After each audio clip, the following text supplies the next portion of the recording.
أعوذ بالله من الشيطان الرجيم بسم الله الرحمن الرحيم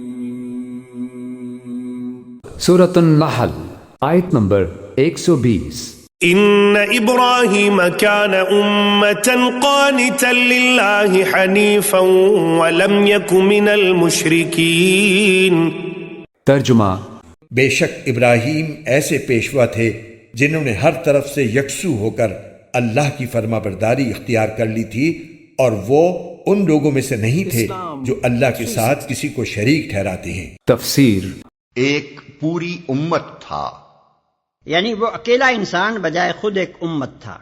جب دنیا میں کوئی مسلمان نہ تھا تو ایک طرف وہ اکیلا اسلام کا علمبردار تھا اور دوسری طرف ساری دنیا کفر کی علمبردار تھی۔ اس اکیلے بندے خدا نے وہ کام کیا جو ایک امت کے کرنے کا تھا۔ وہ ایک شخص نہ تھا بلکہ ایک پورا ادارہ تھا۔ آیت نمبر 121 شاكرا لأنعمه اجتباه وهداه إلى صراط مستقيم۔ ترجمہ وہ اللہ کی نعمتوں کے شکر گزار تھے، اس نے انہیں چن لیا تھا اور ان کو سیدھے راستے تک پہنچا دیا تھا۔ تفسیر شاکر لانعمہ، وہ شکر گزار تھے اللہ تعالیٰ کی نعمتوں کے۔ اجتباہ، اللہ نے انہیں پسند کر لیا تھا، وہداہ، اور ہدایت دی تھی، الی صراط مستقیم، سیدھی راہ کی طرف۔ آیت نمبر 122 وآتيناه في الدنيا حسنة وإنه في الآخرة لمن الصالحين۔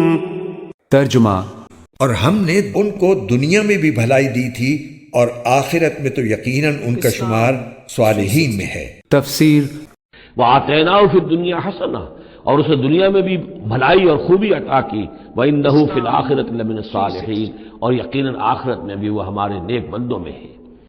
آیت نمبر 123 ثم أوحينا إليك أن اتبع ملة إبراهيم حنيفا وما كان من المشركين۔ ترجمہ پھر اے پیغمبر، ہم نے تم پر بھی وحی کے ذریعے یہ حکم نازل کیا ہے کہ تم ابراہیم کے دین کی پیروی کرو، جس نے اپنا رخ اللہ ہی کی طرف کیا ہوا تھا، اور وہ ان لوگوں میں سے نہیں تھے جو اللہ کے ساتھ شرک کرتے ہیں۔ تفسیر یہ معترضین کے پہلے اعتراض کا مکمل جواب ہے۔ اس جواب کے دو اجزاء ہیں۔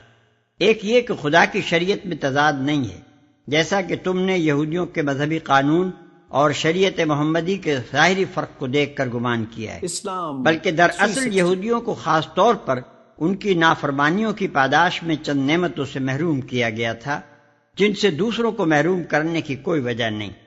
دوسرا جز یہ ہے کہ محمد صلی اللہ علیہ وسلم کو جس طریقے کی پیروی کا حکم دیا گیا ہے وہ ابراہیم علیہ السلام کا طریقہ ہے، اور تمہیں معلوم ہے کہ ملت ابراہیمی میں وہ چیزیں حرام نہ تھیں جو یہودیوں کے ہاں حرام ہیں۔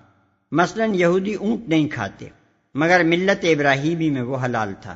یہودیوں کے ہاں شتر، مرغ، بط، خرگوش وغیرہ حرام ہیں، مگر ملت ابراہیمی میں یہ سب چیزیں حلال تھیں۔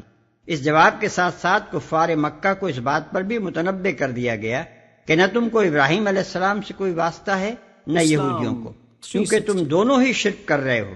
ملت ابراہیمی کا اگر کوئی صحیح پیرو ہے تو وہ یہ نبی اور اس کے ساتھی ہیں جن کے عقائد اور اعمال میں شرک کا شائبہ تک نہیں پایا جاتا۔ آیت نمبر 124 انما جعل السبت على الذين اختلفوا فيه وان ربك ليحكم بينهم يوم القيامة فيما كانوا فيه يختلفون۔ ترجمہ سنیچر کے دن کے احکام تو ان لوگوں پر لازم کیے گئے تھے جنہوں نے اس کے بارے میں اختلاف کیا تھا، اور یقین رکھو کہ تمہارا رب قیامت کے دن ان تمام باتوں کا فیصلہ کر دے گا جن میں لوگ اختلاف کیا کرتے تھے۔ تفسیر یہ کفار مکہ کے دوسرے اعتراض کا جواب ہے۔ اس میں یہ بیان کرنے کی حاجت نہ تھی کہ سبت بھی یہودیوں کے لیے مخصوص تھا اور ملت ابراہیمی میں حرمت سبت کا کوئی وجود نہ تھا، کیونکہ اس بات کو خود کفار مکہ بھی جانتے تھے۔ اس لیے صرف اتنا ہی اشارہ کرنے پر اکتفا کیا گیا کہ یہودیوں کے ہاں سبت کے قانون میں جو سختیاں تم پاتے ہو یہ ابتدائی حکم میں نہ تھیں، بلکہ یہ بعد میں یہودیوں کی شرارتوں اور احکام کی خلاف ورزیوں کی وجہ سے ان پر عائد کر دی گئی تھی۔ آیت نمبر 125۔ ادع إلى سبيل ربك بالحكمة والموعظة الحسنة وجادلهم بالتي هي أحسن إن ربك هو أعلم بمن ضل عن سبيله وهو أعلم بالمهتدين۔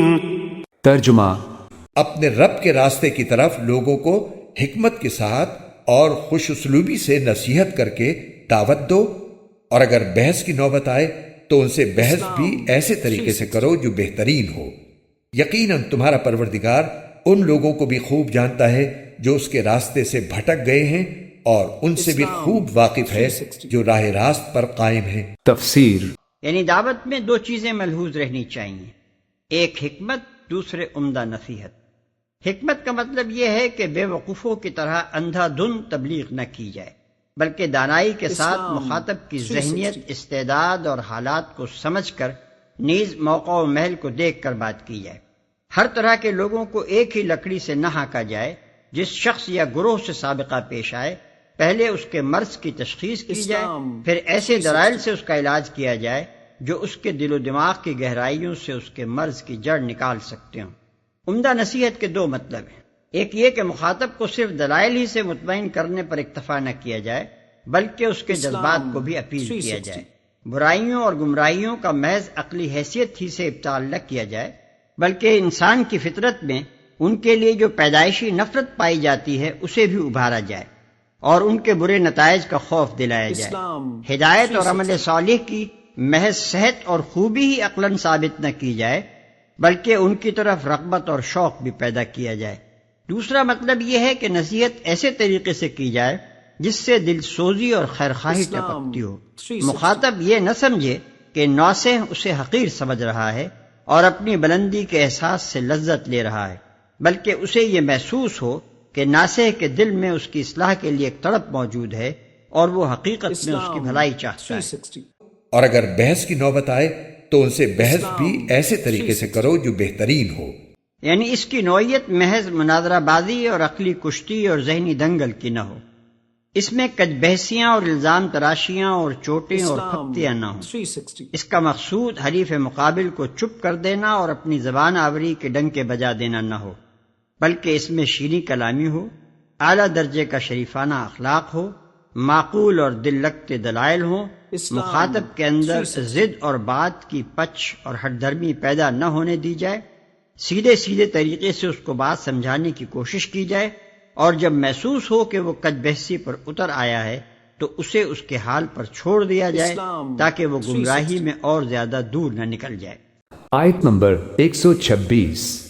وَإِنْ عَاقَبْتُمْ فَعَاقِبُوا بِمِثْلِ مَا عُوقِبْتُمْ بِهِ وَلَئِنْ صَبَرْتُمْ لَهُوَ خَيْرٌ لِلصَّابِرِينَ۔ ترجمہ، اور اگر تم لوگ کسی کے ظلم کا بدلہ لو تو اتنا ہی بدلہ لو جتنی زیادتی تمہارے ساتھ کی گئی تھی، اور اگر صبر ہی کر لو تو یقیناً یہ صبر کرنے والوں کے حق میں بہت بہتر ہے۔ تفسیر۔ وَإِنْ عَاقَبْتُمْ، اور اے مسلمانوں اگر تمہیں بدلہ لینا ہو، فَعَاقِبُوا بِمِثْلِ مَا عُوقِبْتُمْ بِهِ، تو بس اتنا ہی ویسا ہی کام کیا کرو جیسا کہ تمہارے اوپر زیادتی کی گئی، اس سے آگے بڑھ کر نہیں۔ وَلَئِنْ صَبَرْتُمْ، اور اگر تم صبر کر لو، لَهُوَ خَيْرٌ لِلصَّابِرِينَ، تو یہ صبر کرنے والوں کے حق میں بہتر ہے۔ آیت نمبر 127۔ واصبر وما صبرك إلا بالله ولا تحزن عليهم ولا تك في ضيق مما يمكرون۔ ترجمہ، اور اے پیغمبر تم صبر سے کام لو اور تمہارا صبر اللہ ہی کی توفیق سے ہے، اور ان کافروں پر صدمہ نہ کرو، اور جو مکاریاں یہ لوگ کر رہے ہیں ان کی وجہ سے تنگ دل نہ ہو۔ تفسیر۔ اور آخری حکم ہے حضور کو اور حضور کی حکمت سے تمام مسلمانوں کو، وَاصْبِرْ وَمَا صَبْرُكَ إِلَّا بِاللَّهِ، صبر کیجئے اور آپ کا صبر جو ہے اللہ کے سہارے پر ہے۔ جتنا اللہ پر اعتماد ہے، توکل ہے، اس کے وعدوں پر جتنا یقین ہے، اتنا ہی صبر کر سکے گا انسان۔ ولا تحزن علیہم، اور اب ان کے بارے میں آپ رنجیدہ نہ ہوں کہ یہ لوگ اپنے کرتوتوں کی وجہ سے عذاب کے مستحق ہو چکے ہیں۔ ولا تک فی ضیق مما یمکرون، اور جو چالیں یہ چل رہے ہیں، سازشیں کر رہے ہیں، بیٹھ کے تدبیریں کر رہے ہیں، آپ کو اطلاعات پہنچتی ہے، ان سے بھی آپ دل تنگ نہ ہوں۔ آیت نمبر 128۔ ان اللہ مع الذین اتقوا والذین هم محسنون۔ ترجمہ، یقین رکھو کہ اللہ ان لوگوں کا ساتھی ہے جو تقوی اختیار کرتے ہیں اور جو احسان پر عمل پیرا ہیں۔ تفسیر، یعنی جو خدا سے ڈر کر ہر قسم کے برے طریقوں سے پرہیز کرتے ہیں اور ہمیشہ نیک رویے پر قائم رہتے ہیں۔ دوسرے ان کے ساتھ خواہ کتنی ہی برائی کریں، وہ ان کا جواب برائی سے نہیں بلکہ بھلائی ہی سے دیے جاتے ہیں۔ احسان بڑا عام لفظ ہے جس میں ہر طرح کے نیک کام داخل ہیں، اور ایک حدیث میں اس کی یہ تشریح فرمائی گئی ہے کہ انسان اللہ تعالیٰ کی عبادت اس طرح کرے کہ جیسے وہ اللہ تعالیٰ کو دیکھ رہا ہو، یا کم از کم اس تصور کے ساتھ کہ وہ مجھے دیکھ رہا ہے۔ اللہم اجعلنا من المحسنین۔